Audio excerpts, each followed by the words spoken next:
Bom dia, NBNC, tudo bem com vocês? Que alegria, é bom estar aqui com vocês. E olha só, Neemias fala que a força do Senhor, a alegria do Senhor é a nossa força. E nós podemos renovar as nossas forças, gerando alegria, gerando forças cada vez mais consistentes. E a gente consegue perseverar no dia a dia. Então fique de pé e vamos cantar juntos ao nosso eterno Deus.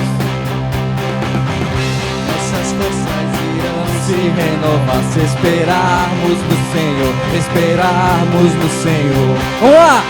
Nossas forças irão se renovar se esperarmos no Senhor, esperarmos no Senhor. Ó Deus, Tu és a força que traz a esperança.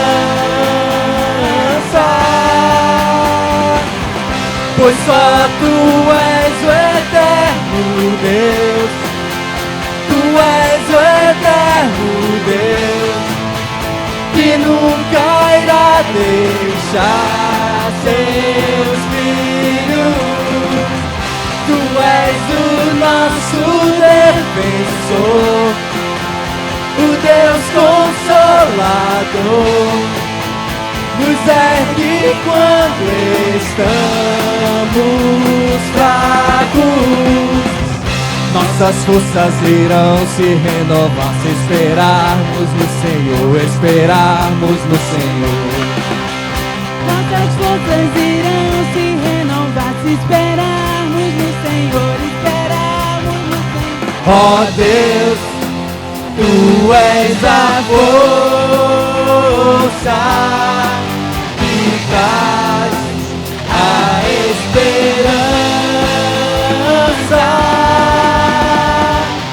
Pois só Tu és o eterno Deus, Tu és o eterno Deus, que nunca irá deixar seus filhos. Tu és o nosso defensor, o Deus Consolador, nos ergue quando estamos fracos. A alegria do Senhor é a nossa força. Ele que nos traz até uma vida plena, uma vida que, de acordo com a sua vontade, conquista várias pessoas pela nossa atitude. Então vamos cantar juntos para Ele. Só Tu és o eterno Deus, Tu és o eterno Deus, Tu és o eterno Deus. Homem! Nossas forças irão se renovar se esperarmos no Senhor, esperarmos no Senhor. Deus, Nossas forças que irão se nunca renovar se deixar esperarmos seus filhos. Pois só Tu és o eterno Deus, Tu és o eterno Deus, que nunca irá deixar seus filhos. Essa música ela conta uma narrativa sobre algo surpreendente, algo que homem nenhum ou qualquer outro Deus podia fazer, somente um Deus, o Deus único e verdadeiro. Várias nações estavam presas, estavam sendo subjugadas por uma outra nação, mas uma era escolhida pelo próprio Deus, e Ele com sua própria mão os tirou de lá e trouxe para a terra prometida. Ele mostrou que pela sua força, não pela do homem, mas pela sua própria força, Ele pode qualquer coisa. E a gente tem que cantar e adorar isso. Várias pessoas cantam, lembram sobre tudo o que aconteceu no Egito, no tempo de escravidão. Então esse povo que estava escravo, sozinho, mas com o único Deus verdadeiro, conseguiu se libertar. E é tudo sobre Ele que a gente canta, é tudo sobre Ele que a gente se reúne, e é só sobre Ele que a gente pode nos alegrar. Então vamos cantar junto, porque é tudo sobre Ele. A porta da casa mais simples, que o anjo da morte não entra, a estrada que corre pro mar, o vento que abre o caminho é você.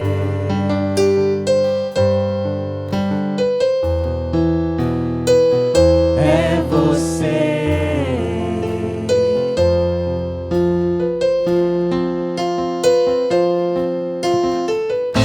A nuvem que aponta o destino é a mesma que cobre o passado, que sacia a fome, a rocha que mata minha sede é você.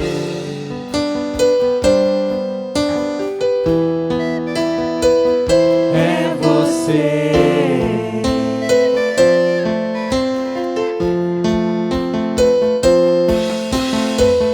Mais perto do monte, mais perto da face, me espanto com o peso da tua glória. Mais perto da glória, é mais perto da morte, o medo quer me parar, então me tira o medo que me faz dizer: Moisés, suba em meu lugar, me faz entender que a tempestade é você, chuva forte é você, vento forte é você, e o que me faz tremer as pernas, a porta aberta é você, mas a fechada é você, é tudo sobre você. Tira o medo que me faz dizer: Moisés, suba em meu lugar, faz entender que a tempestade é você, chuva forte é você, vento forte é você, e o que me faz tremer as pernas, a porta aberta é você, mas a fechada é você, é tudo sobre você. Eu também vou subir, eu vou subir o monte que muitos desistiram, e vou ficar lá até te encontrar. Eu vou entrar na casa e vou fazer morada, e vou ficar lá até te encontrar. Mais perto do monte, mais perto da face, me espanto com o peso da tua glória. Mais perto da glória, é mais perto da morte, o medo quer me parar, então me tira o medo, me faz dizer, Moisés, suba em meu lugar. Faz entender que a tempestade é você, chuva forte é você, vento forte é você, e o que me faz tremer as pernas, a porta aberta é você, mas a fechada é você, é tudo sobre você. A tempestade é você, chuva forte é você, vento forte é você, e o que me faz tremer as pernas, a porta aberta é você, mas a fechada é você, é tudo sobre você. Eu também vou subir.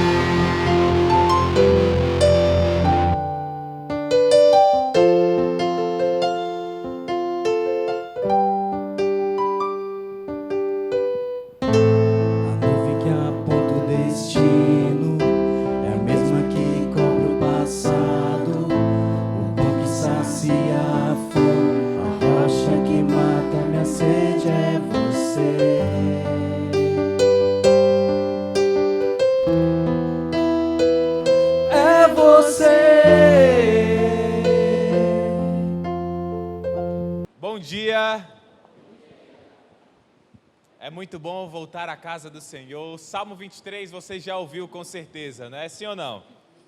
Né? O Salmo 23 fala lá, né, sobre o bom pastor, mas tem um versículo que me chama a atenção e é o último versículo que diz assim: certamente a bondade e a fidelidade me acompanharão todos os dias da minha vida. E aí qual que é a resposta para alguém que é cuidado por Deus e a bondade e a fidelidade o acompanha todos os dias? E ele diz lá ainda nesse versículo: e eu voltarei à casa do Senhor enquanto eu viver. Toda vez que nós voltamos à casa de Deus, toda vez que nós viemos aqui pela manhã, pela noite, eu não sei quando você vem, nós viemos lembrar da bondade e fidelidade do Senhor. Eu não sei o que te trouxe aqui, mas com certeza Deus foi bom para passarmos por tudo isso junto, para lhe dar sustento. E se você lembrar na sua vida, o Senhor tem cuidado de você. E eu quero que nesse momento nós paremos um momento para agradecer a Deus por tudo que Ele tem feito. Eu quero que você lembre, que você pense em algo que Deus tem lhe abençoado. Talvez mesmo desempregado, Deus tem dado as circunstâncias para você se alimentar. Mesmo trabalhando, talvez na área da saúde, Deus tem te protegido. Mesmo as pessoas perdendo o emprego, você continuou empregado. Mesmo que você não tenha nem emprego, mas Deus tem cuidado de você. E nesse momento eu quero pedir que todos nós abaixemos a nossa cabeça e aí, falando em palavras do seu coração, agradeça a bondade e a fidelidade do Senhor em algo na sua vida. Onde você estiver, agradeça agora a Deus.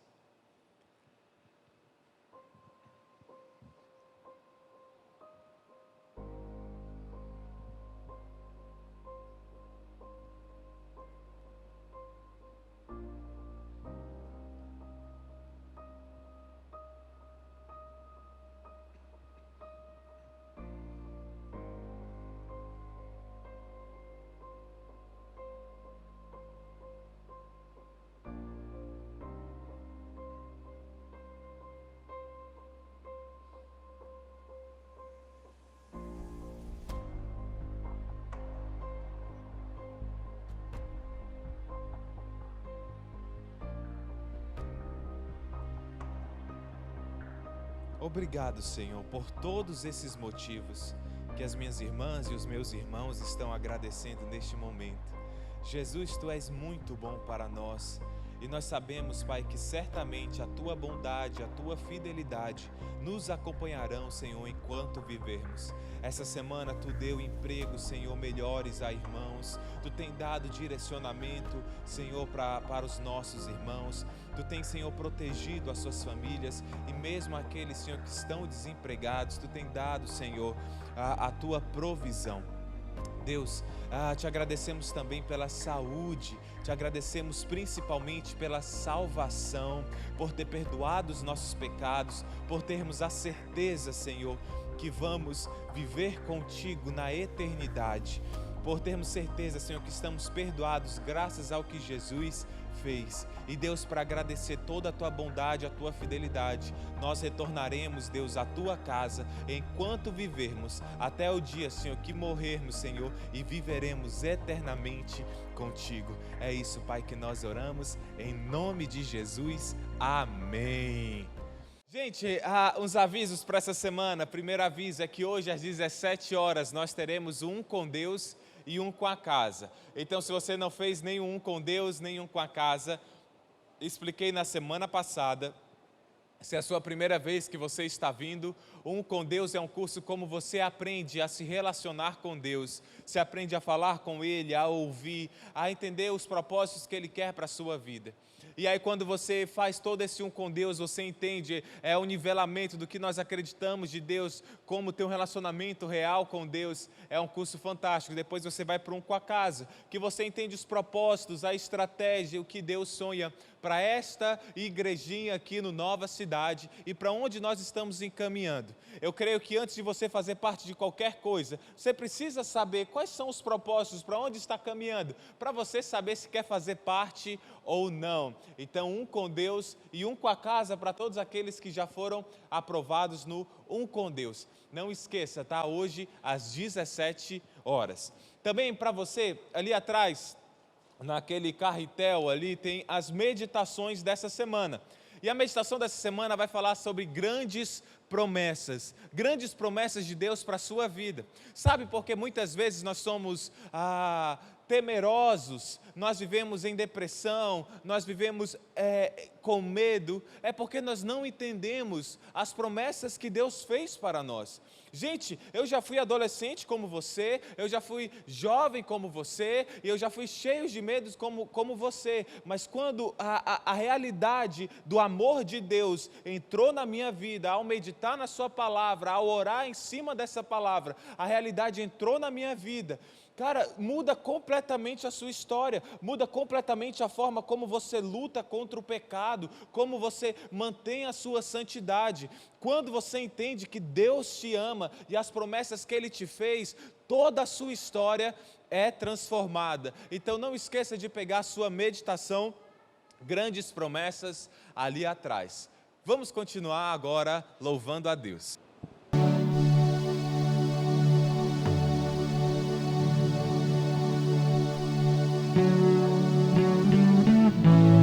Você já imaginou como Deus criou todo mundo? Criou toda a terra, criou tudo que nós conseguimos ver? E você já imaginou que Ele formou você? Formou cada detalhe do seu corpo, dos seus olhos, do seu cabelo, do jeito que Ele é. Mesmo ainda, quando a gente ainda estava no ventre da nossa mãe, Ele nos chamou, nos escolheu para que a gente pudesse um dia viver o propósito que Ele tem para nossas vidas. Ele nos abraçou, Ele nos escolheu e Ele nos amou. Fique de pé e cante conosco nessa linda canção.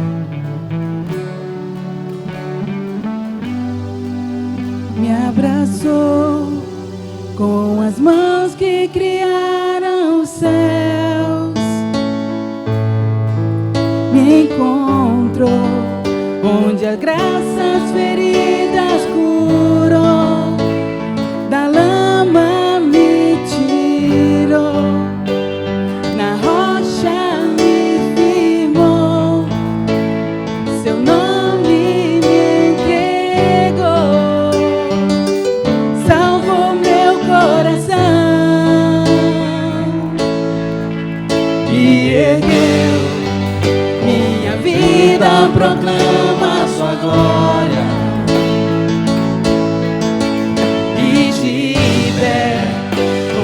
sem medo posso cantar. Da lama me tirou, na rocha me firmou, seu nome me entregou, salvou meu coração. Eis-me aqui, de ti preciso me renderei. Eu sou teu e eternamente te adorarei. Estava em pedaços e mesmo assim me amou. Sua graça me abraçou, meu pecado apagou. Graça que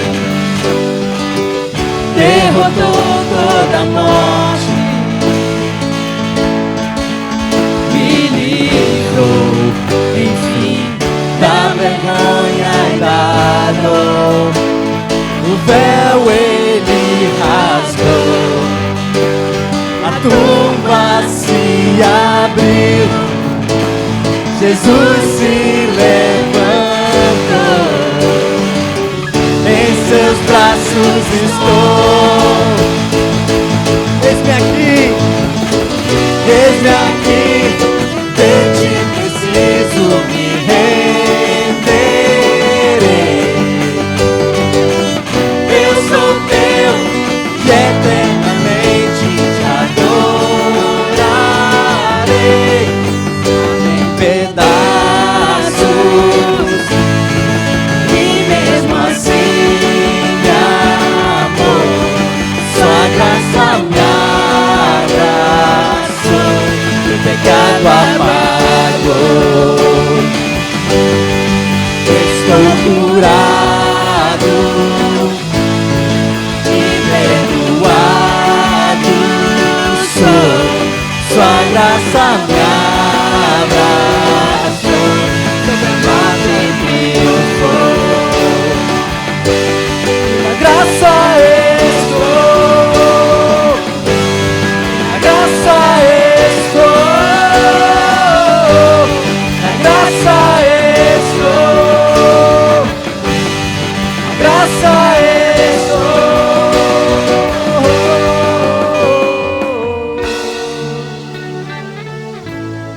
Sobre essa graça maravilhosa que a gente recebeu pelo seu sangue, por conta da sua decisão que ele tomou de um dia vir para essa terra, nos resgatar do pecado, nos livrar de toda essa dor.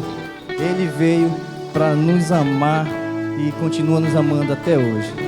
E hoje nós temos que entender, compreender o que ele fez isso, amando ele também e dizendo: eis-me aqui, Senhor, eis-me aqui para te servir, para te amar, para te obedecer. Tem um relacionamento íntimo com ele. Então diga: eis-me aqui, de ti preciso, me renderei. Eis-me aqui, de ti preciso, me renderei. Eu sou teu e eternamente te adorarei. Vamos lá, homens! Eis-me aqui, de ti preciso, me renderei. Eu sou teu e eternamente te adorarei. Vou todo mundo! Eis-me aqui, de ti preciso, me renderei. Eu sou teu e eternamente te adorarei. Estava em pedaços e mesmo assim me amou. Sua graça me abraçou, meu pecado apagou.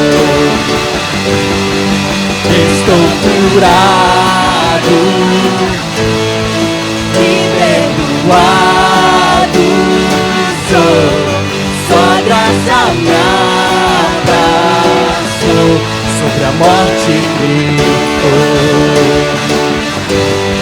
Na graça estou, na graça estou, na graça estou, na graça estou. Estou curado e mesmo assim sou. Sua graça me abraçou, meu pecado apagou. Estou, Mateus. Bom, gente, nós vamos iniciar uma série de 3 semanas e nós vamos falar sobre a vida de Jó. Jó vivia numa terra chamada Uz e ele era um homem né? Obrigado. Uz, qual foi, Di? Uma letra. Uma terra chamada e Jó era um homem muito rico. Tinha muitos gados, tinha muitos filhos. E há uma grande pergunta no livro de Jó. É possível que alguém ame a Deus? Nós vemos no livro de Jó que é possível. Tanto que Deus fala para Satanás: você viu meu servo Jó? Homem íntegro, homem justo, homem honesto. E aí Satanás, ele falou assim: olha, ele é justo, ele é honesto, mas porque tu abençoa ele em tudo. Tira a riqueza dele, que ele vai te amaldiçoar e não vai mais te seguir. E aí depois, a grande pergunta que o livro de Jó responde é possível alguém amar a Deus apenas pelo que Ele é? É possível alguém seguir a Deus pelo que Ele é e não apenas pelo que Ele faz?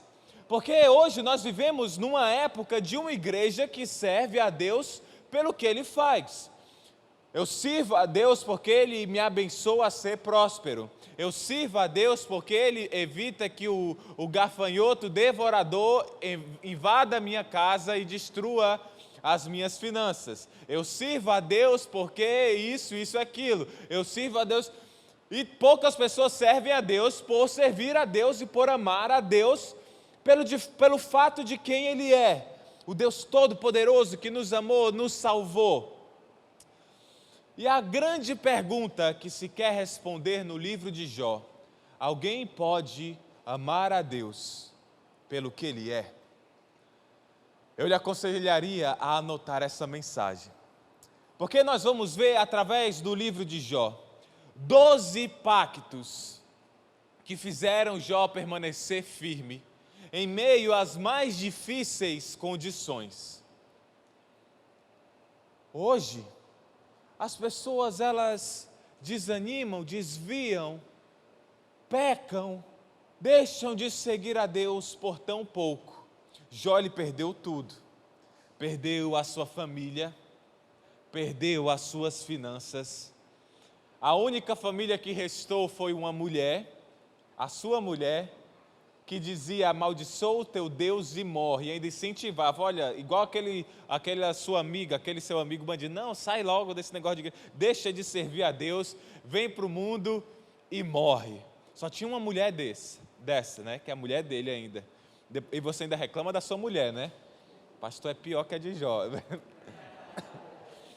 Hoje nós vamos ver 12 pactos de Jó, e o primeiro pacto que nós vamos ver hoje é o pacto da mansidão. E quem vai nos falar deste pacto hoje é o Ricardo. Uma salva de palmas, por favor. Ricardo vai nos ensinar esse primeiro pacto. Deus o abençoe, meu irmão. Amém, Deus seja louvado. Bem, você que está aqui, com certeza você já sabe o que é mansidão. Na verdade, diga aí para a pessoa do seu lado o que é mansidão. O que é mansidão? Com certeza você já sabe o que é. Se você fez um com Deus, você sabe o que é mansidão. É um dos pontos que a gente fala. Bem, a nossa vida, quando a gente se torna cristão, né? A nossa vida é muito interessante, né? Porque Jesus ele nos fala, felizes os que choram, né? Felizes os que choram, né? Felizes os mansos, né? Felizes os pobres em espírito. Parece ser contraditório, né? Mas a nossa vida cristã é mais ou menos isso. Na verdade, a nossa vida cristã é uma vida totalmente de mansidão, que a gente precisa exercitar. A nossa vida de mansidão, eu creio que a mansidão é um passo antes da fé. Você ser manso, você tem fé que Deus pode te ajudar, que Deus pode te suprir as suas necessidades. Então, é um passo de fé. Ser manso é um passo de fé. Então, a nossa vida ela é um misto, né, de momentos alegres, divertidos, momentos maravilhosos. Quando você está no seu GA, né, você nem tem problema, né, para se esqueceu tudo. Quando você está no GA, nossa, você vê os irmãos, você se alegra com os irmãos. Você também se entristece pelos irmãos, pelos problemas deles. Você fala, né, dos seus problemas. E é exatamente esse misto entre alegria, tristeza, que a gente vai vivendo, vai fazendo a vontade de Deus, vamos orando uns pelos outros, né? Essas provações, às vezes, né, que a gente sofre, são até desesperadoras. Mas Jesus diz lá em Mateus 5,5, né? Bem-aventurados os mansos, porque eles herdarão a terra, terão a terra por herança. E Jesus ele vai muito, muito além disso. Ele vai falando várias coisas, né? E mansidão. Jesus ele quer nos ensinar, a Bíblia quer nos ensinar que mansidão é a entrega dos nossos direitos, entrega de tudo que nós temos, que nós possuímos, nossos bens, nossa família, nossa esposa, nossos filhos, a futura esposa dos nossos filhos. A Juliana não vai casar não, tá? Jesus já vai voltar antes. Mas a gente já entrega por isso, mas eu já estou orando pelo cabra, né? Ele vai vir falar comigo, eu vou estar preparado. Mas é muito importante já irmos orando por isso também. Eu lembro que o Michael, né, ele falava, a Melissa não vai casar não, né?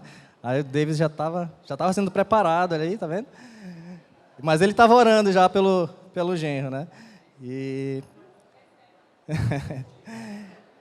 mansidão é isso, é a entrega dos seus direitos, inclusive de toda a sua família. Olha só, o Jó ele era tão fantástico porque ele orava até pelos pecados dos filhos dele. Ele se ajoelhava, ele orava pelos filhos deles. Ele falava, se pelo menos um dos meus filhos tiver pecado no seu coração contra Deus, Senhor, eu estou aqui pedindo perdão por ele. E Deus, o Jó mostrava, né, através da mansidão e da fé que ele servia a Deus, né? E também é a entrega de tudo que os teus sentimentos, né, os teus pensamentos, tudo que você tem, realmente você entrega para Deus. Mansidão é isso. É quando você sabe que Deus pode te dar o melhor para você. Você tem a certeza disso. Lá em Jó, capítulo 1, versículo 20 e 21, diz que quando Jó viu todas as notícias que o pastor Mateus ele deu a introdução, né? Quando seus filhos morreram, os seus bois foram, né, destruídos, as tendas onde eles estavam comendo banquete lá, foi tudo destruído. Quando ele ouviu aquilo, a Bíblia diz que Jó então se levantou, rasgou as suas vestes, rapou a cabeça. Então ele se prostrou ao chão e com o rosto no chão ele adorou a Deus dizendo: saí nu, sem nada, e sem nada voltarei. Ele diz que tudo é do Senhor. Ele entregou tudo para Deus. Saí nu, sem nada. Então, sem nada eu voltarei. Ele diz que louvado seja o nome do Senhor. O Senhor Deus deu, o Senhor Deus tirou. Louvado seja o seu nome. Jó 1, 20 e 21. Jó, inclusive, como o pastor Mateus falou, ele foi instigado até pela sua própria mulher. A sua própria mulher falou assim: tu ainda está aí, se mantém íntegro. Amaldiçoe Deus e morra, tu também. Jó falou assim, como uma insensata tu falas, né? Mas o Jó, ele tinha uma resposta para ela. Lá em Jó 16, 19, ele diz assim, ó: eu sei que no céu eu tenho quem me defenda. O meu advogado está lá. Eu posso até ouvir Jó cantando, né? O meu advogado é o meu Senhor, ele me defende do acusador. Cara, o Jó era crente, meu irmão. O Jó era top. E ele cantava isso, eu tenho certeza que ele cantava. Porque ele tinha certeza do advogado que ele tinha, que morava no céu, que mora no céu. Jó, ele mostrou que Deus é fiel e que jamais ia deixar de suprir as suas necessidades. Agora, queria dar um recado para as mulheres. Vou mexer com as mulheres agora, ainda bem que a Simone não está aqui, não, brincadeira. Uma noite ela escuta. Mulheres, quando você estiver em casa com seu marido, estiver lá com dificuldades, com problemas, não seja igual a mulher de Jó, não. Não fique falando, amaldiçoe teu Deus, seu falido, seu isso, seu aquilo. Cara, não deixe Satanás usar a sua boca para amaldiçoar a sua família, para trazer desgraça. Mulheres, vocês têm que ser mais sensatas, como diz lá em 1 Pedro, né? Ensina com amor, né? Com carinho, com diligência. E muitas vezes a gente ouve que as mulheres, elas estão amaldiçoando ao seu marido, né? Falando coisas que não ajudam. Então precisa de companheirismo, precisa de ajuda um do outro. Se ele está passando necessidade, claro, se o seu marido estiver bandidando lá, né? Só no sofá, no controle de tudo, né? Da TV, do Netflix, né? Mas se ele estiver bandidando, realmente você chama a atenção dele, mas não fale palavras que traz maldade, que traz coisas ruins para dentro da sua casa. Outro dia nós vimos no GA o filme Quarto de Guerra. Cara, filme de crente, ó. Aquele filme tem uma oração que no final, né, naquela senhorinha, e muitos de nós precisamos ter isso também. Ter essa oração, ter essa fé de que Deus pode nos livrar de tudo isso. Então, mulheres, não falem coisas ruins para seu marido, ao invés disso, ajudem, façam a vontade do Senhor. Então, se ele está passando dificuldades, você também está passando dificuldades. Afinal de contas, quando Deus uniu vocês se tornaram um. Mas eu tenho um recado para os homens também. Homens, se você está bandidando em casa, se você está fazendo, né, fazendo com que a sua esposa trabalhe para você, na verdade você tem que ser o exemplo, tem que mostrar, você tem que fazer o trabalho. Você que tem que, está precisando capinar em casa, vai capinar. Não é para chamar ninguém de fora para capinar e vai gastar dinheiro que não tem, né?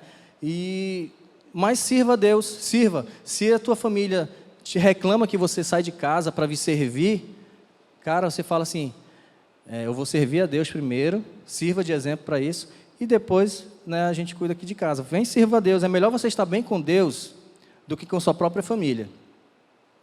Porque, sabe, em Provérbios, diz que quando os caminhos do homem são agradáveis ao Senhor, Ele faz que até os seus inimigos se dão bem com Ele, fiquem de bem com Ele. Imagine sua esposa, se ela vê você, os seus caminhos, homem, fazendo a vontade de Deus, com certeza sua esposa vai lhe ajudar.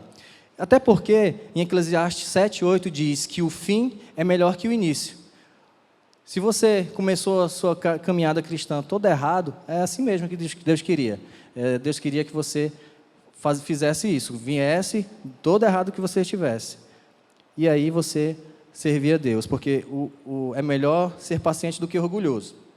Então, a gente precisa ser manso nessas horas. Quando sua esposa fala alguma coisa, você tem que buscar mansidão e saber falar com sua esposa, não simplesmente se irritar e fazer coisas que desagradam ao Senhor, né? Afinal de contas, quando nós estamos na caminhada cristã, nós lutamos também. Agora eu quero falar 3 princípios rápidos para vocês. 3 princípios para nossas vidas. Primeiro, Deus está no controle. Nada acontece sem a permissão dEle, sem Ele saber. Tudo coopera.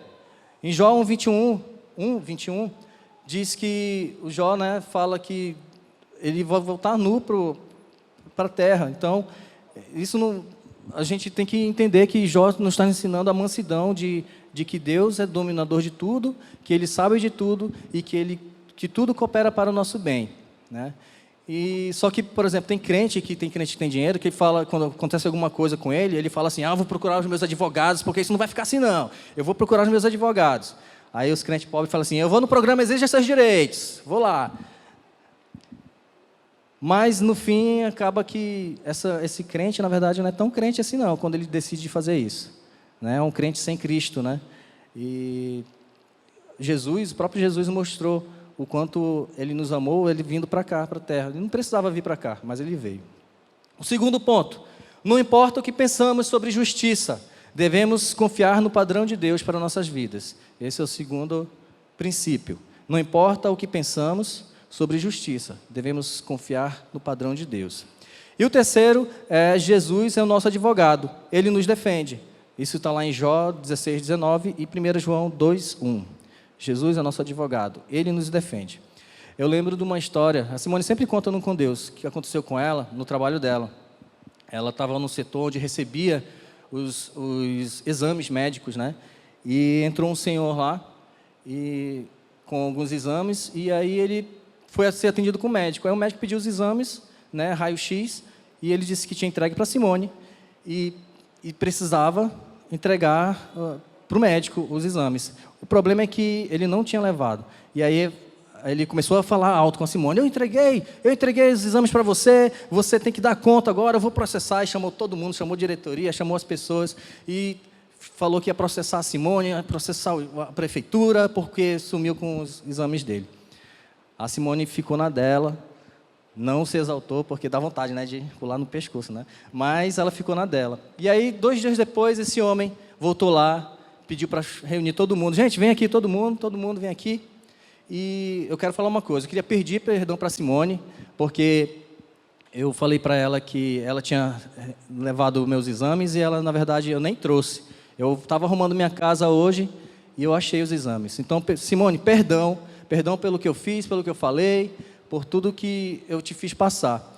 E sabe, quando ela me conta essa história, quando eu ouço essa história, eu lembro de 2 versículos, no Salmos 37, 5 e 6, diz assim, ó: entregue o seu caminho ao Senhor, confie nele e ele agirá. Ele deixará claro como a alvorada que você é justo e como o sol do meio-dia que você é inocente.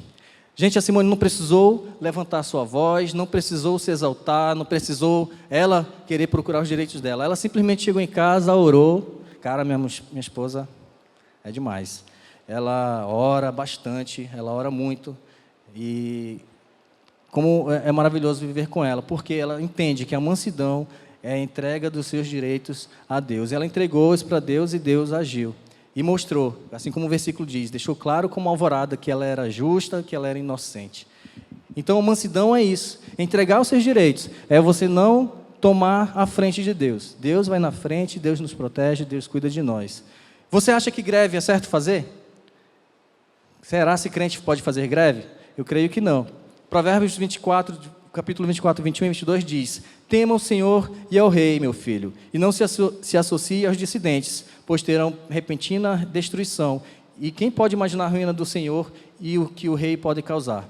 Então, a greve que as pessoas costumam fazer, né, nos sindicatos, as pessoas vão lá, principalmente quem é da indústria, né? Eu lembro quando eu era da Honda, os caras iam lá para o refeitório 1 e subiam nas mesas, batiam as panelas, gritavam palavras de greve. Muitos saíram de lá presos, porque não era válido. E tem que ter, a lei ampara isso, mas quando não está dentro da lei, vai preso mesmo. Então, gente, se você não concorda com a sua situação, com o seu salário, com as condições de trabalho, converse com o seu gestor, fala: chefe, não dá mais para mim, saia. É igual aqui na igreja, tem gente que sai triste com o pastor, chateado, falando besteira. Cara, entrega para Deus, converse com o seu pastor, converse com o seu líder, sei lá, mas não seja um dissidente. Um dissidente é aquela pessoa que sai de um grupo, sai do trabalho, sai de determinada organização, porque não quer obedecer aquelas normas, aquelas regras, aquelas leis, simplesmente porque o orgulho de querer mostrar, de querer ser melhor que até o seu gestor, ou que seu líder, que o seu pastor, ele se sobressai, né? E, na verdade, a Bíblia nos ensina, devemos ser mansos. Então, Jó decidiu assinar, então, uma procuração de toda a sua vida com Deus. E tudo que Deus quisesse seria o melhor para ele. Agora, eu queria fazer essa pergunta para você. Você já fez esse pacto em sua vida? Depois responda. Deixa esse negócio de lado aqui, tá? Porque eu sou pequeno. Você não vai me ver assim. Fique de pé agora, sem medo de ser feliz. Fique de pé. Quem aqui gosta de assistir filme em casa? Filme. Quem gosta de assistir Netflix? Continua com a mão levantada. Série. Quem tem IPTV em casa? Poucos conhecem. Galera, quem na sua casa escolhe os melhores filmes? Aponta aí para a pessoa. Aponta aí.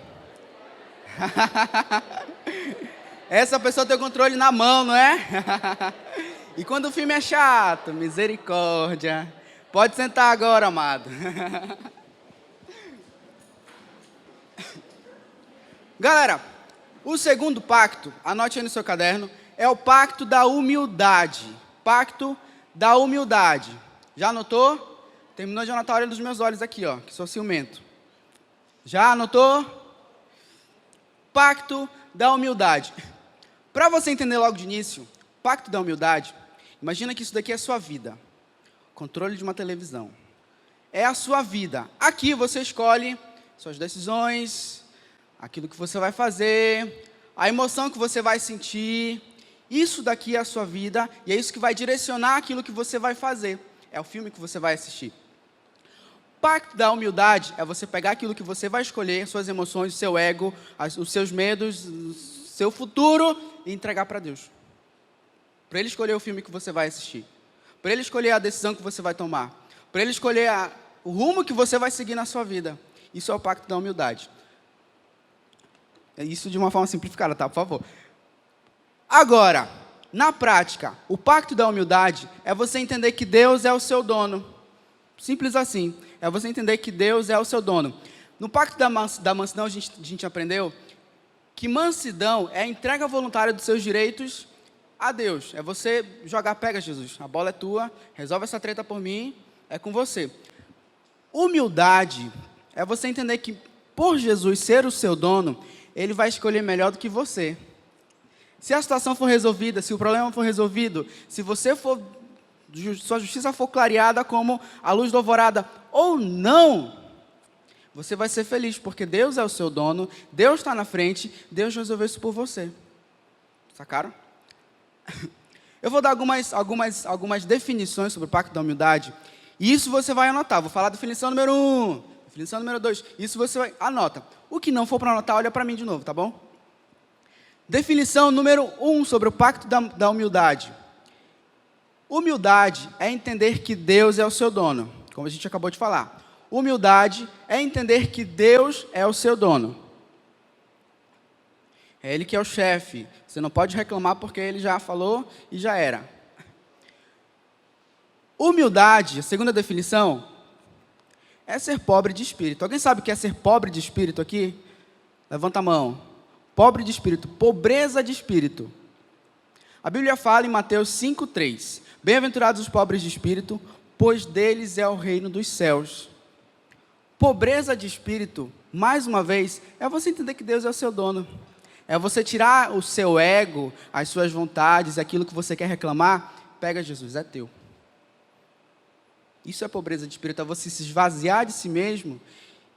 Tá, Jesus, é você que vai mandar. Não, Jesus, eu não quero mudar meu temperamento. Tá, Jesus, você vai mudar. Isso é você se entregar para que Deus domine a sua vida.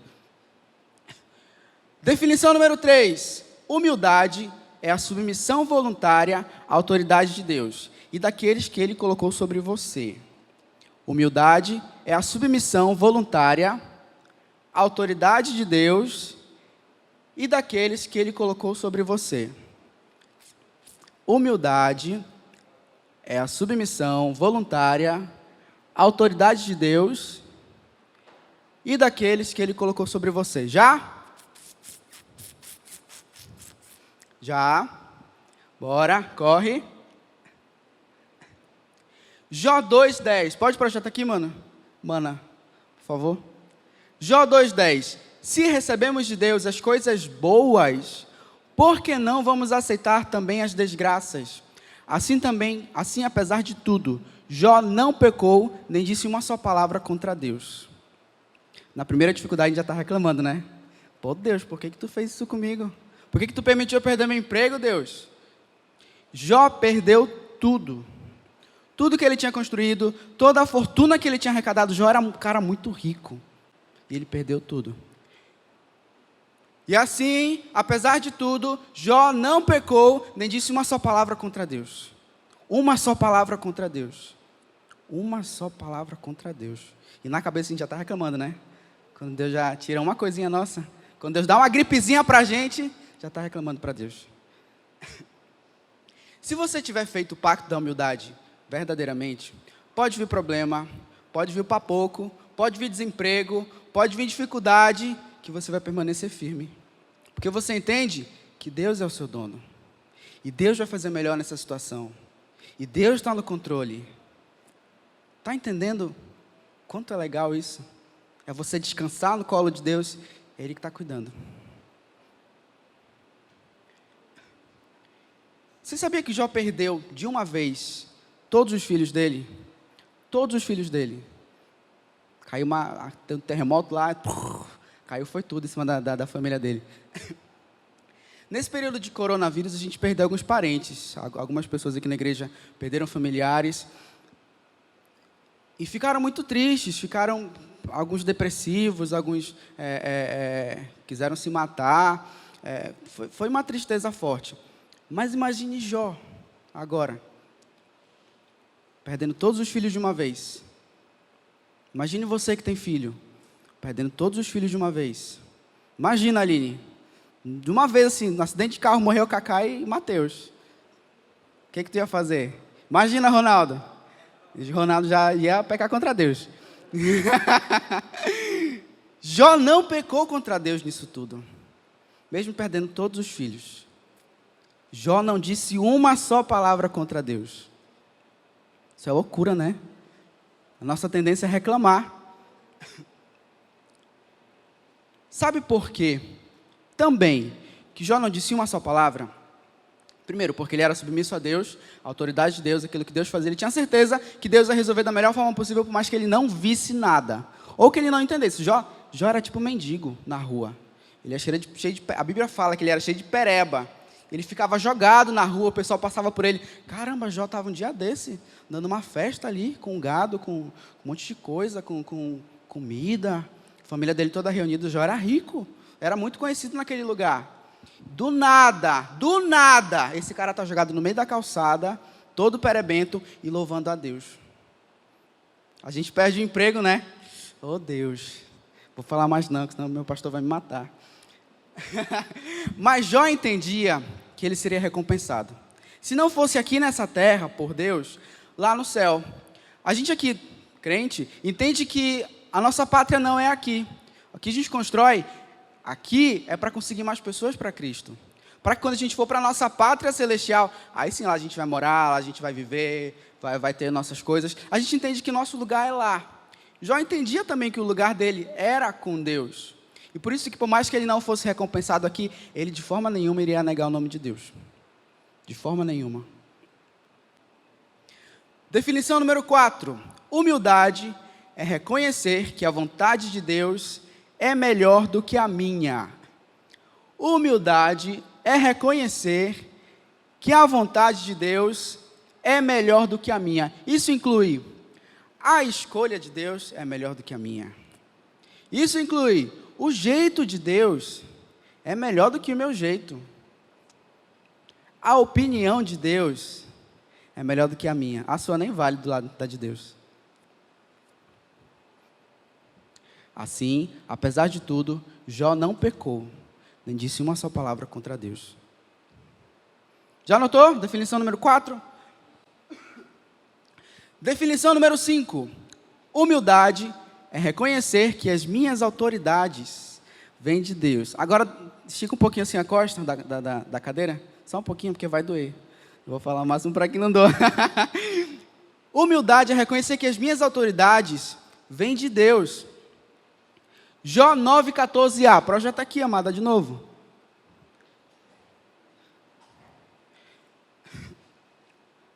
Leia comigo. 1, 2, 3...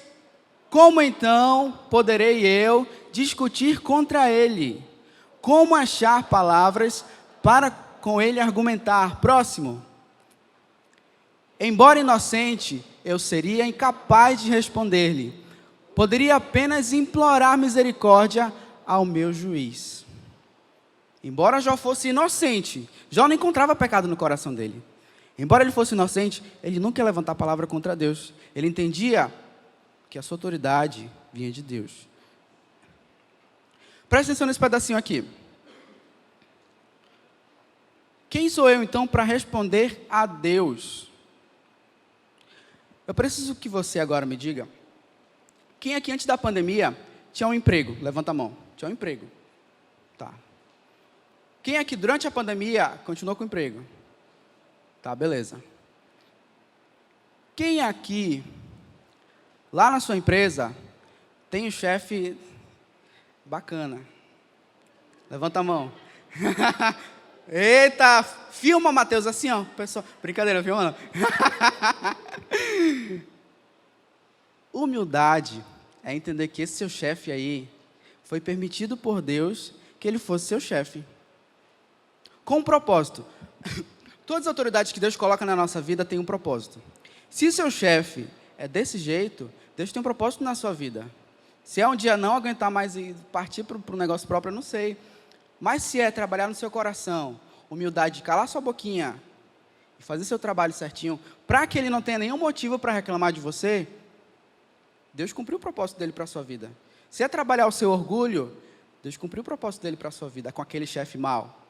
A Bíblia fala também, em 1 Pedro 2,18, isso daí que eu quero que você abra na sua Bíblia, porque esse versículo é o tipo que você tem que andar quando você for trabalhar e ver se seu chefe legal. Já foi 5 minutos ou faltam 5 minutos? Misericórdia, bora correr. Pega logo aí. 1 Pedro 2,18. Já? Já não? Eu vou ler aqui então. Vai. Escravos, sujeitem-se a seus senhores com todo respeito, não apenas aos bons e amáveis, mas também aos maus. Não apenas aos bonzinhos e legaizinhos, e aos amáveis que lhe dão um bombonzinho na sua empresa, mas também aos maus.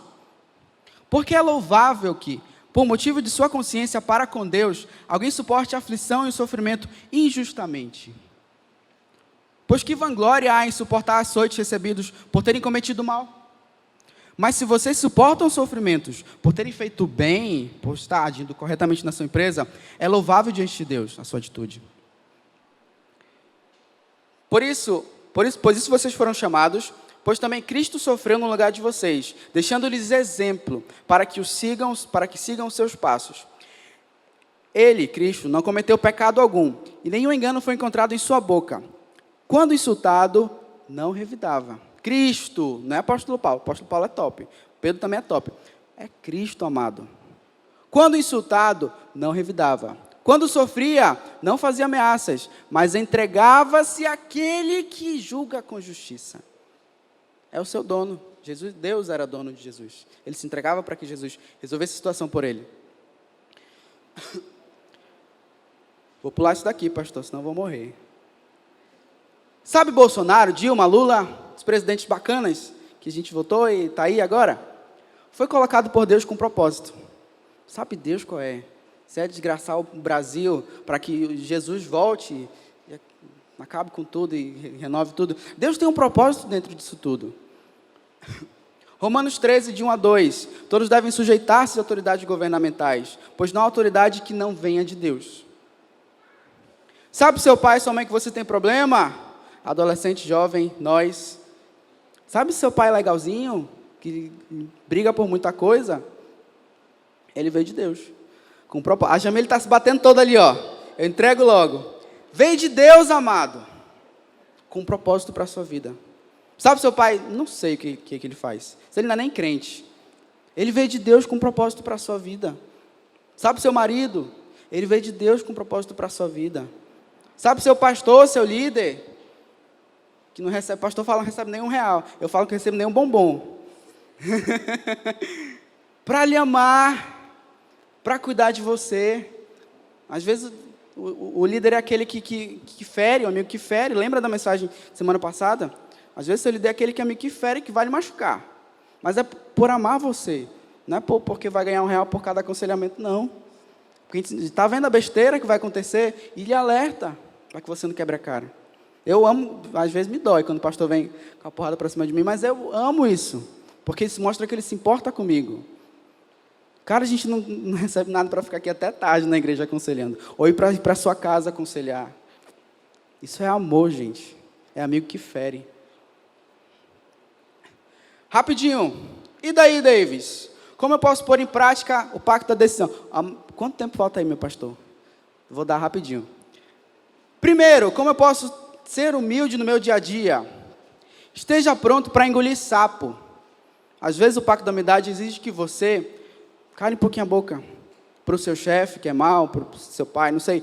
É você ficar um pouquinho na sua, engolir sapo mesmo, para que Cristo trabalhe isso no seu coração. 2, tenha resiliência no ministério. Nova Kids, Nova Teens, um monte de ministério trabalha assim. Agora a gente vai ser live. Acabou lá, agora vamos presencial. Não vai ter mais essa história, vai ter outra. Resiliência é se adaptar a essas mudanças repentinas de situação. Ser humilde é ter resiliência. 3, entenda que estamos aqui para servir a Deus. No Nova Design, quando eu liderava no passado, o pastor pedia muita coisa. E, cara, no Terra Natal, eu fiz mais 20 camisas, modelos de camisas para o Terra Natal. Levanta aqui, Mateus, vem aqui. Para o Terra Natal eu fiz um monte de camisa. Sabe o que o pastor aproveitou da minha arte? Pode sentar, obrigado. O que eu poderia fazer? Ficar chateado com o meu pastor, porque só provou esse negocinho aqui? Não, a gente entende que estamos aqui para servir a Deus. A gente está aqui para servir a Deus. Se o Renan reprovou toda a sua arte do Nova Kids, do visual, só quis um bonequinho, é para Deus que a gente está aqui para servir. Não faça as coisas para aparecer. Aqui na igreja, na limpeza, limpa tudo. Aí quando vem aqui rapidinho, só para fazer o ministério, aí quando um monte de lixo no chão, vai passando assim, ó. Abrir caminho. Ser humilde é você não fazer as coisas só para aparecer. Você já conversou com uma pessoa humilde? Esse é o 5º. Ser humilde ao conversar. Ser humilde a conversar. Seja humilde a conversar. Quando a pessoa é humilde, ela não fica falando de si o tempo todo. Não fica falando, eu sou legal, eu faço isso daqui, eu sou bacana. Não, mas pastor, como é que o senhor está muito bonito hoje, meu pastor? Poxa, Mateus, teu cabelo ficou muito legal. Elerson, teu trabalho é excelente, amigo. O humilde não pensa tanto em si, não pensa em si, pensa no outro. Isso que é legal sair com uma pessoa humilde para conversar. Quantos aqui, levante a mão agora, pretendem estar aqui na igreja ano que vem? Final do ano que vem, ao menos na família de Cristo, em alguma outra igreja, não sei, mas pretendem estar aqui no ano que vem. Legal. Olha agora para a pessoa do seu lado. Talvez ela não esteja aqui ano que vem. Não esteja aqui ano que vem. Sabe por quê? Esse pacto da humildade ele é muito importante. É isso que vai decidir se você realmente entregou a Cristo o controle da sua vida. Se você realmente entregou a Cristo o controle da sua vida, para Ele ser seu dono, como é a definição de humildade, aí sim, pode ser que você esteja aqui servindo a Cristo. Porque não vai o seu coração falar. Mas é Cristo que vai responder por você.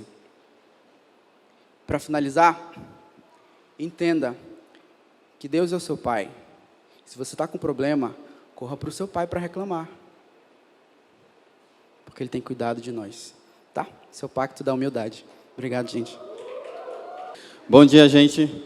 O nosso próximo pacto que nós vamos ver vai ser o pacto da consciência limpa. Pacto da consciência limpa. E o que é ter consciência limpa? É não estar sujeito a qualquer acusação, tendo uma mente limpa, sem culpa e sem mágoa. É não estar sujeito a qualquer acusação, tendo uma mente limpa, sem culpa e sem mágoa. Procure uma pessoa que esteja próxima a você e pergunte dela qual era a matéria no ensino médio que ela mais gostava. Se for um estudante, você pergunta qual é a matéria que você mais gosta de estudar. Vou dar 10 segundos para você fazer isso.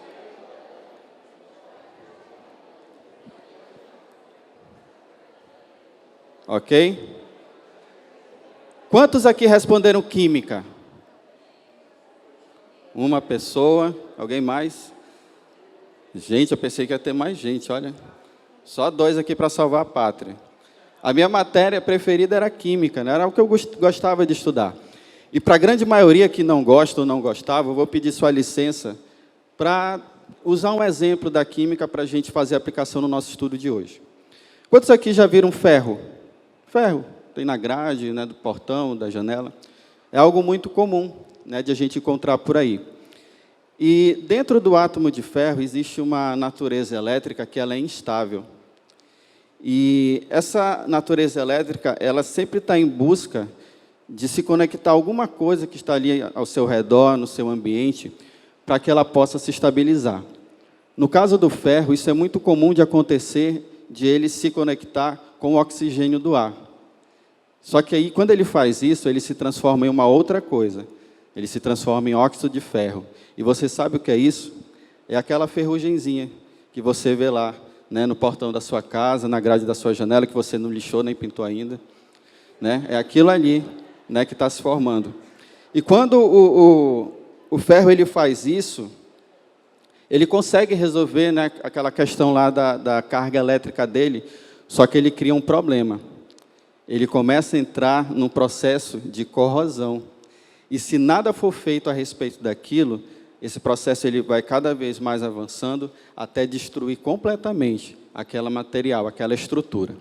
Segura essa aplicação aí rapidinho, essa ilustração, que a gente vai já usar ela para aplicar aqui no nosso estudo. O nosso texto-chave de hoje está lá em Jó 27:6. Jó 27:6, eu vou ler aqui, a minha versão diz assim: fico firme e não desisto de dizer que estou certo, pois a minha consciência nunca me acusou. Na versão Almeida, diz assim: a minha justiça há craseado, tá? A minha justiça me apegarei e não largarei. Não me reprovará o meu coração em toda a minha vida.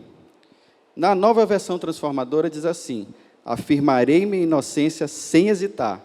Por toda a vida terei a consciência limpa.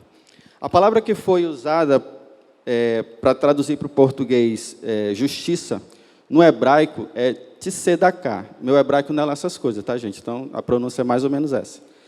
E tzedaká era um termo usado pelos hebreus para significar quando uma pessoa ela estava sendo julgada por alguma coisa, estava envolvida em alguma causa, ela sabia que o único resultado possível, né, o único julgamento possível para ela seria a absolvição. Deixa eu explicar melhor com um exemplo. Imagine que, por alguma razão, você foi acusado de assassinato, mas você sabe que você não fez aquilo, e você vai a julgamento. E quando você vai para aquele julgamento, você sabe que você vai tranquilo, porque você sabe que o único resultado justo e correto para você seria aquele júri lhe absolver. Então, isso é tzedaká. Em Mateus 5:8, Jesus ele disse o seguinte: felizes os que têm coração puro, pois verão a Deus. E a palavra que foi traduzida para puro, lá no grego, quer dizer sem mistura. Puro quer dizer sem mistura. Você pode repetir bem forte comigo para você gravar bem? Puro significa? Muito bem, sem mistura. Vocês são top. Sabe, irmãos, existem muitas pessoas cujo coração é como aquele ferro enferrujado. É um coração que ele ali começa a se misturar com o pecado, e aquele pecado vai cada vez mais tomando conta, né, da sua vida, do seu coração. E essa vida, se nada for feito para corrigir isso, a pessoa vai cada vez mais entrando num processo de autodestruição. Se Deus olhar para o seu coração, será que Ele vai encontrar algo de errado? Será que Ele vai encontrar algum pecado misturado a Ele? Será que Ele vai encontrar um coração contaminado? Sabe, adulto, talvez aquele filho fora do relacionamento que a sua esposa não sabe, ou aquela troca de conversas que o seu cônjuge nunca soube. Jovem, você emprestaria o seu celular para Jesus? Você deixaria Jesus olhar a galeria do seu celular? Os prints que você tira para deixar salvo lá? Sabe, adolescente, aquele rapaz, aquela garota que você ficou lá no colégio, que seu líder ou sua líder nunca soube? Você nunca confessou isso?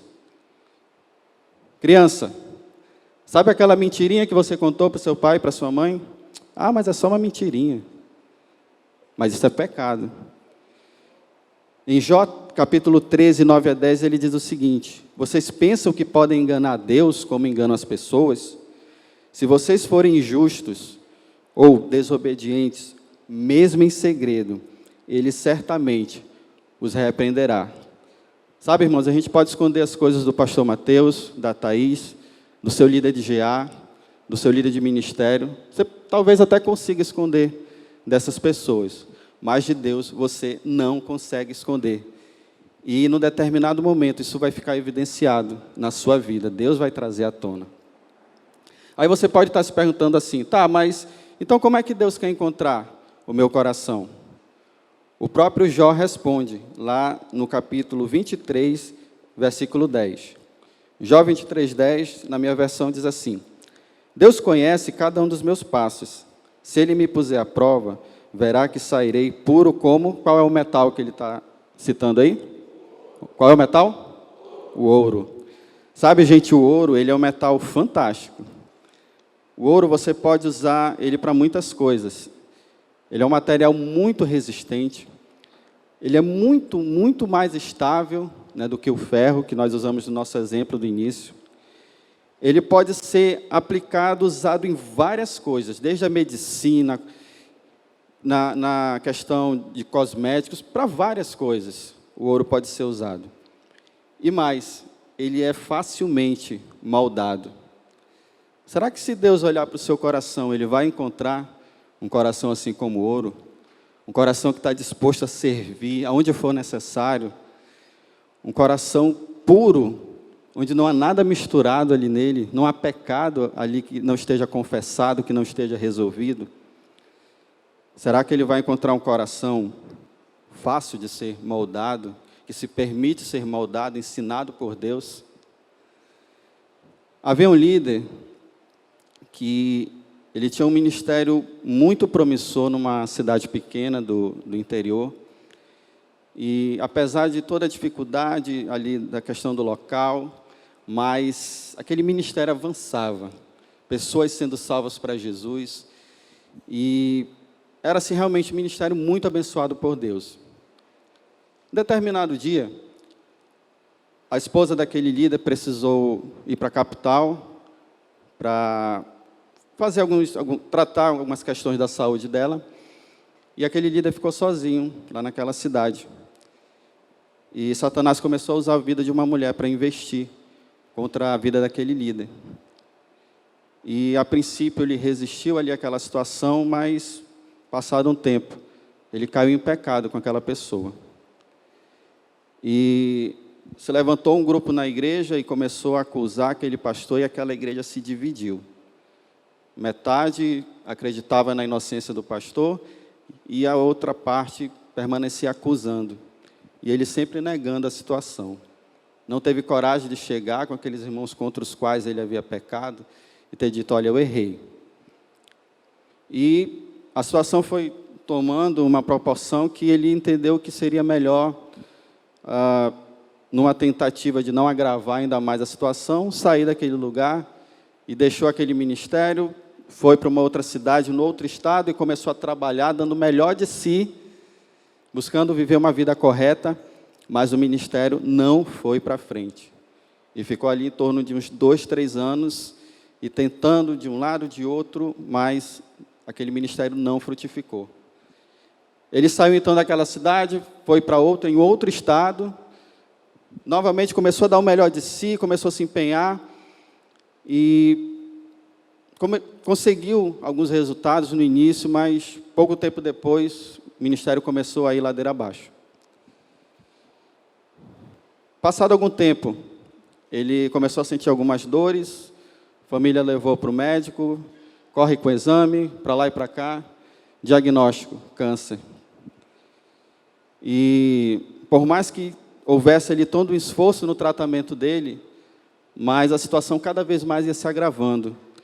O corpo dele definhando cada vez mais, as dores aumentando. Salmo 32, 3. Enquanto eu mantive em silêncio os meus pecados, o meu corpo definhava de tanto gemer. Nós meditamos nisso alguns dias atrás. E eu vi a realidade desse versículo ali na vida daquele homem.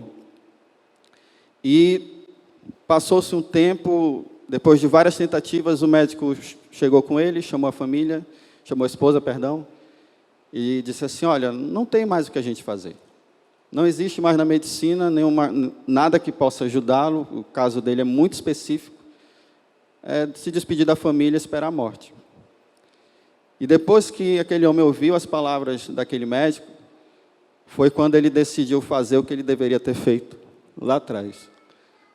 Chamou a esposa, confessou o que ele havia feito, mandou chamar o marido daquela mulher para pedir perdão, para confessar o seu pecado, e 2 dias depois, ele morreu.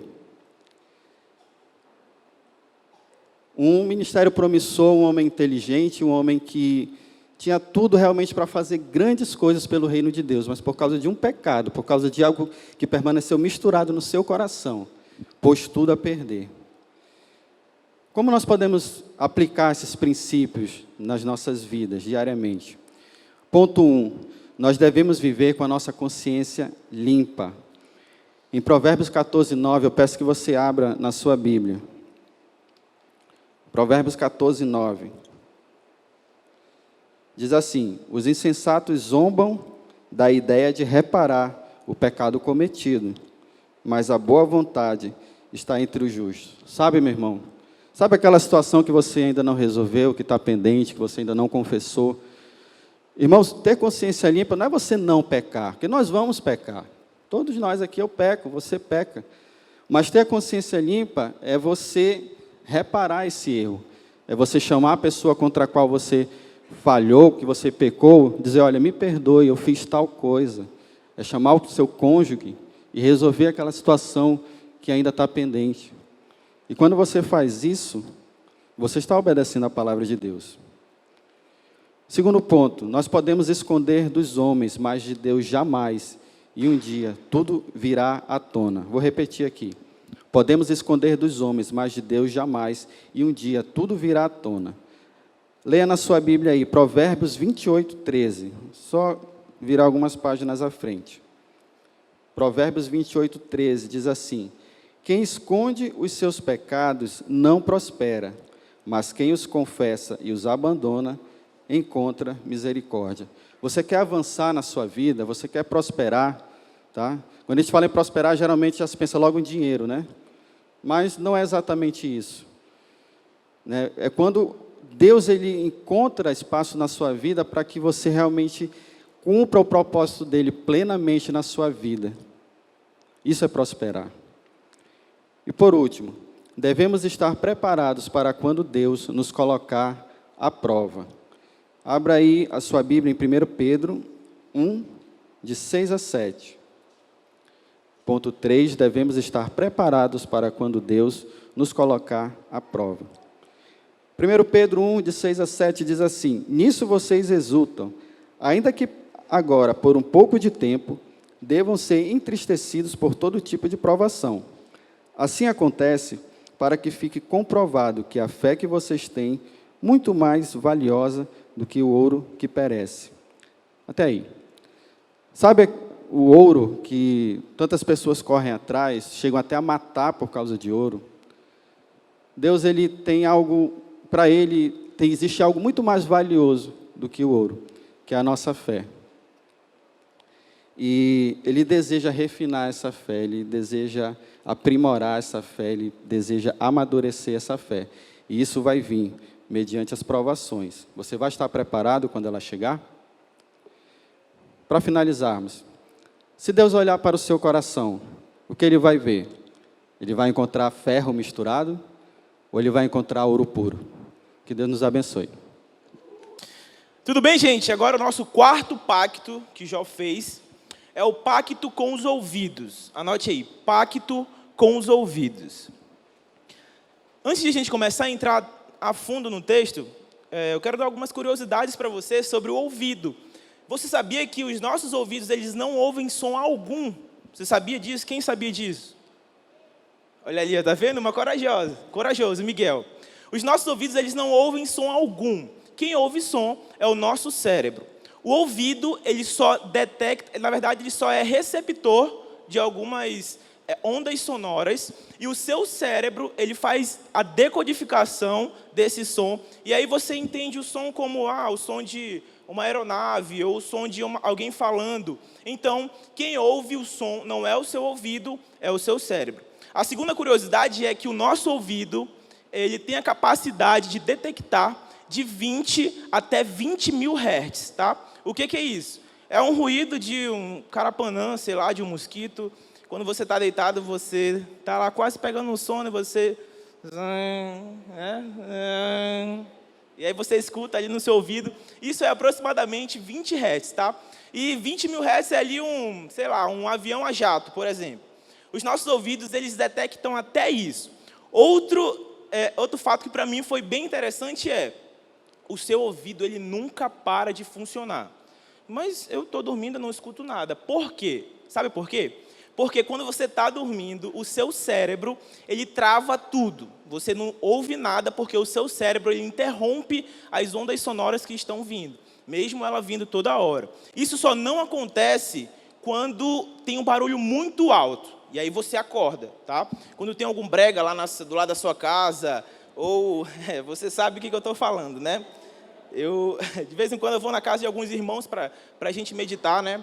E a gente está meditando lá, né? O cérebro está ali ouvindo a palavra de Deus, mas vem outras ondas sonoras ouvindo um brega, né? Eu não vou nem falar o nome, senão você vai pesquisar, ou você vai se... né? Então, essas curiosidades dos nossos ouvidos, elas são bem interessantes. E por que eu falei isso? Para a gente entrar no nosso tema agora, que é o pacto com os ouvidos, tá?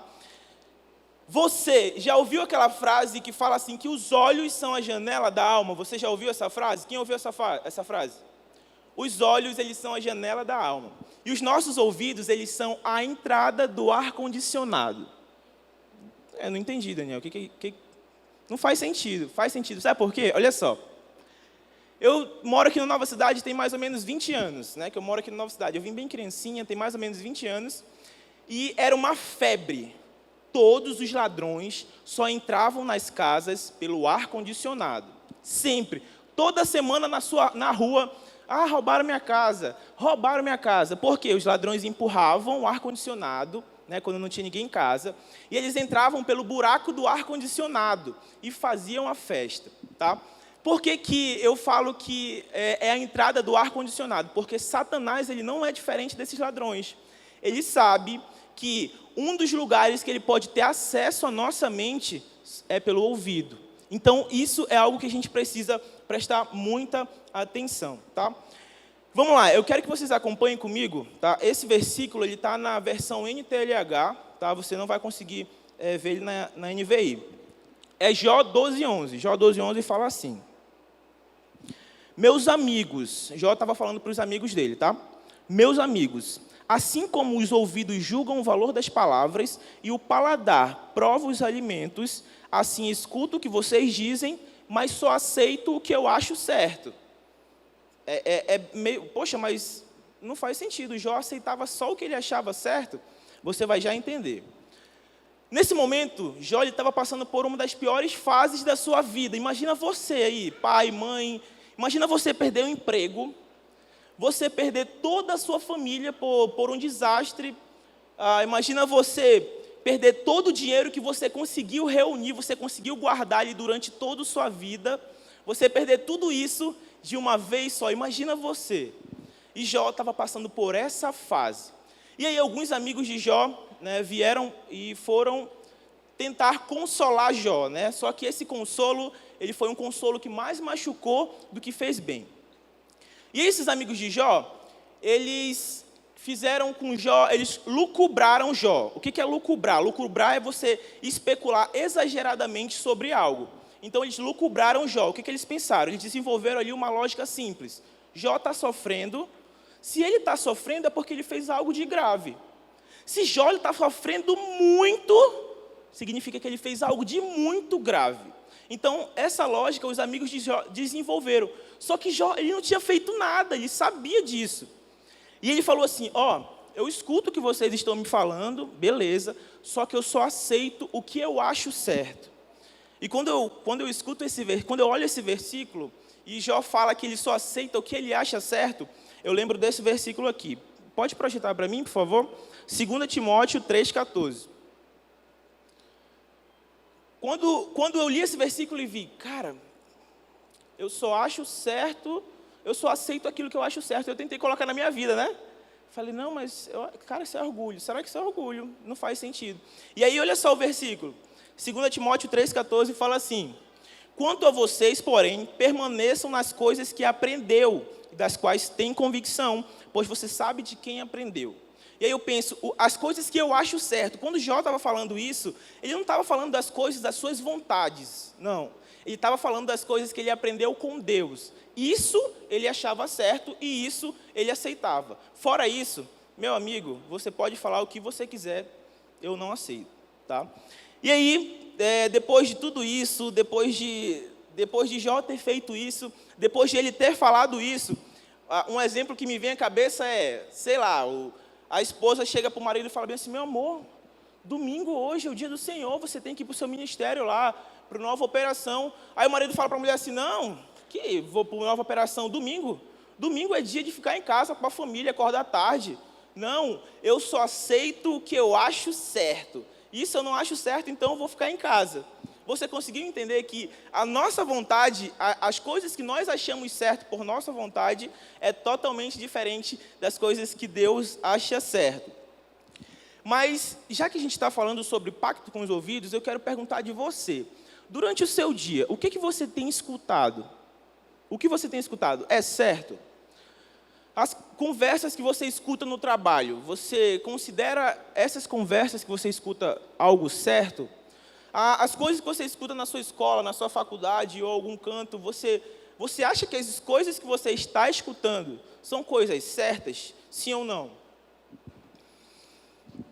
No trabalho, por exemplo, muita gente, isso eu falo porque já aconteceu comigo, já aconteceu com alguns amigos meus, muita gente escutam coisas no trabalho e não tomam nenhuma atitude simplesmente porque não tem medo de perder o emprego, tem medo de perder o cliente, tem medo de não fechar o negócio, tem medo de perder a amizade das pessoas e acaba ouvindo e aceitando aquilo que Deus reprova, né?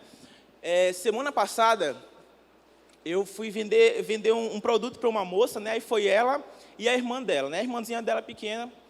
E aí, normalmente eu faço 2 orçamentos disso, e aí eu fiz 2 orçamentos para ela, e ela escolheu o que era o preço mais barato, né? Aí eu falei, legal, tudo. Aí ela mandando a foto para a mãe dela, mãe, tá aqui, o preço é esse, e tal, vai ficar assim, assado e tal. Beleza. Aí eu comecei a conversar com ela, sua mãe que vai pagar e tudo. Ela falou, porque meu pai e minha mãe são separados, então eu tenho que mandar foto, aí depois o meu pai vai pagar a metade, a minha mãe vai pagar uma outra metade, tudo, e a gente foi conversando. Aí ela falou assim, você pode fazer um outro orçamento para mim, de uma lente melhor? Eu falei, posso. Eu fiz na inocência, né? Fiz lá o 3º orçamento e deu um valor um pouco mais alto. Aí ela pegou e bateu outra foto para sua mãe. Eu falei, é o teu pai e tua mãe que vai pagar isso? E eles são separados? Ela falou, é. Aí eu já peguei no ar, né? Beleza. Aí ela falou para mim, tu pode fazer um orçamento um pouco mais caro? Eu falei, poxa, moça, infelizmente eu não vou poder fazer. Aí ela falou, é por causa de ética do trabalho? Eu falei, não é por causa de ética, é por causa de convicção. Porque eu sei que, eu tenho quase certeza, né? Porque eu tenho mãe, eu tenho pai, né? Eles já passaram por esse problema, que você vai pegar esse orçamento mais caro, vai dar metade para o seu pai, aí o seu pai vai pagar o óculos completo, e o dinheiro, o resto, vai ficar com a sua mãe. Ela falou, é isso mesmo. Era melhor nem ter te contado essa história, né? Eu falei, era melhor você não ter me contado. Provavelmente eu faria esse orçamento para você. Mas é tudo questão de convicção. A gente não pode achar que tudo... eu tenho medo de ser demitido, eu tenho medo de as pessoas do trabalho não gostarem de mim, e eu tenho que ficar aqui ouvindo essas coisas. Não, seja convicto. É melhor você se queimar com seus amigos do trabalho do que você se queimar com Deus. Na escola ou na faculdade, por exemplo, jovem, ou você que não é jovem, faz faculdade... isso principalmente para jovem e adolescente. Você fica ouvindo um monte de besteira, um monte de imoralidade, porque você tem medo de que as pessoas excluam, você se sente excluído. Ai, não, eu tenho que fazer amizade, essas pessoas precisam gostar de mim. Elas não precisam gostar de você. Você não precisa mendigar a amizade das pessoas e em troca disso, fazer o que Deus reprova. Não, seja convicto. Não é porque as pessoas estão falando sobre sexo que você tem que ouvir e tem que rir para poder se incluir. Você não precisa disso, você não precisa disso. E aí na faculdade as pessoas fazem muito isso porque elas querem ser popular. E aí, jovem e adolescente, você tem que entender uma coisa: ser popular não garante que você vai para o céu, tá? O que garante que você vai para o céu é o Espírito Santo, não ser popular. Tem muita gente popular que vai para o inferno. Então, não faça as coisas para ser popular, isso não adianta de nada. Seja convicto. Todo mundo está fazendo errado, todo mundo está falando e você está ouvindo, não. Lembre daquela frase: o certo é certo, mesmo que ninguém faça, e o errado é errado, mesmo que todo mundo faça. E aí a gente também entra nesses assuntos de relação ao pacto de ouvidos com músicas, né? Algumas semanas atrás, a gente ouviu uma mensagem sobre músicas, que música que você pode ouvir, que música que você não pode ouvir. E para você que é bandido, assim, para você que é que nem eu, pecador, sujo, que tem um coração ruim, que foi salvo pela graça, isso é só para os pecadores, tá, gente? Se você não for pecador, isso que eu estou falando não é para você. Se você tem dúvida sobre a música que você escuta, faz o seguinte: pega essa música e pensa, vou chamar o pastor, vou chamar o meu líder de ministério, vou chamar o meu líder de GA, vou chamar essas pessoas para ouvirem essa música comigo. Você teria coragem de ouvir essa música? E aí você vai conseguir se responder. Sabe por quê? A música ela tem um efeito muito importante na nossa vida. Olha só.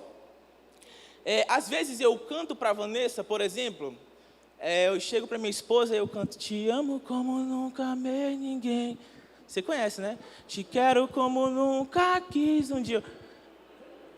Ei, cuidado, vigia, irmão, não é para você cantar, não. E eu canto para a Vanessa isso. Cara, essa música é pecado? Será que eu cantar para a Vanessa essa música é errado? Não, porque ela é minha esposa. Isso é uma forma de declaração. Eu falo para ela que quando eu a conheci, minha vida mudou e tudo. Agora, para você, menina, olha só, menina, você está doida, afim e super tentada por um menino da escola. E você também, menino, serve para você. Você está afim de uma menina da escola que é só o sangue do Senhor na vida da menina. Não conhece Jesus, a menina é... Você sabe o que eu estou falando, né? E aí você é apaixonado por essa menina e você chega na sua casa e... Te amo como... Você acha que isso vai incentivar você a fazer o certo? Sim ou não? Você acha que essa música vai incentivar você poxa, vou tomar uma decisão certa, vou esperar no Senhor? Sim ou não? Então, para você, essa música é pecado. Não escute, por favor. Tá?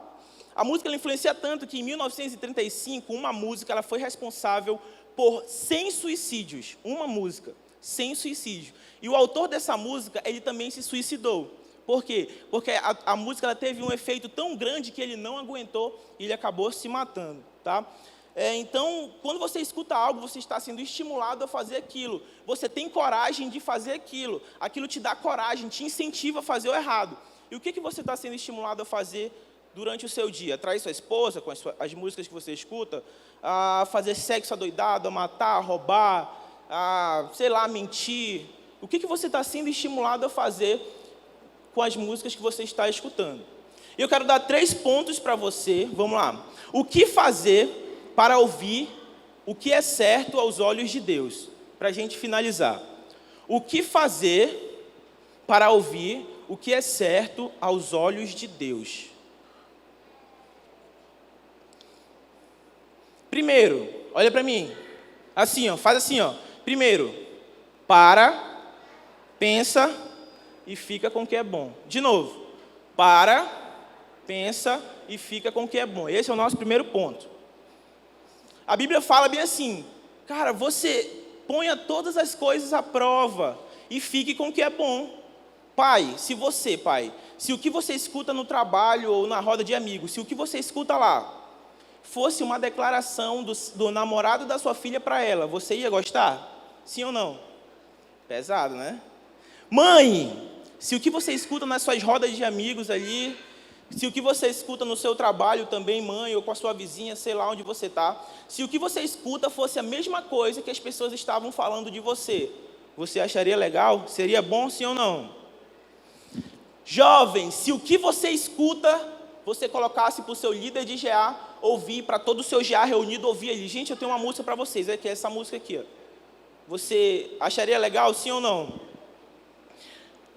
Então, pensa e fica com o que é bom. A segunda coisa é: o que te leva para perto de Jesus, ouve. O que não te leva, corta. Segunda coisa: o que te leva para perto de Jesus, ouve. O que não te leva, corta. Mais uma vez: o que te leva para perto de Jesus, ouve. O que não te leva, corta. Eu não preciso nem explicar esse ponto, né, gente? Mas vamos lá.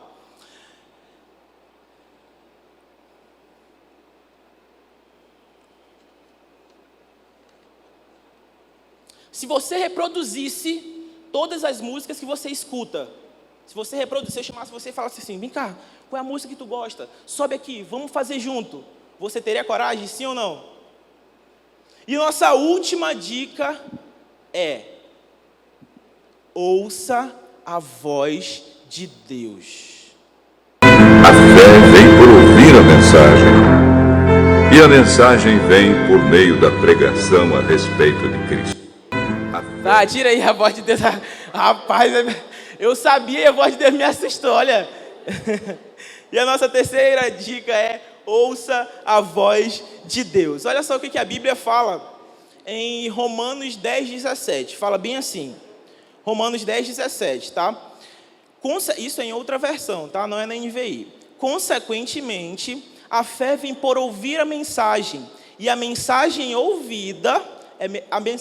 é ouvida mediante a palavra. Novamente, consequentemente, a fé vem por ouvir a mensagem, e a mensagem é ouvida mediante a palavra de Cristo. Como é que eu faço isso? Meditando na palavra de Deus. Então, essas são 3 coisas para você entender, cara, fazer um pacto como Jó fez. Primeiro é o quê? Pensa e fica com o que é bom. A segunda coisa é o quê? O que não leva, corta. E a terceira? Ouça a voz de Deus. Que nós façamos os mesmos pactos que Jó fez e sigamos a nossa vida cristã, sofrendo, lutando, mas sempre obedecendo a Jesus. Feche seu olho para a gente orar. Oremos. Oi, Jesus, muito obrigado, Pai, obrigado por essa mensagem, por cada ponto que foi falado hoje aqui. Foram pontos que vão nos ajudar muito, Deus, a viver nesse mundo mau, nesse mundo pecaminoso. Senhor, nos ajuda, Pai, que durante a nossa semana nós venhamos fazer pacto, assim como Jó fez, Deus, pacto para te obedecer. É isso que te pedimos e te agradecemos, em nome do teu Filho amado Jesus. Amém. É isso, gente. Tenha uma boa semana. Que Deus abençoe.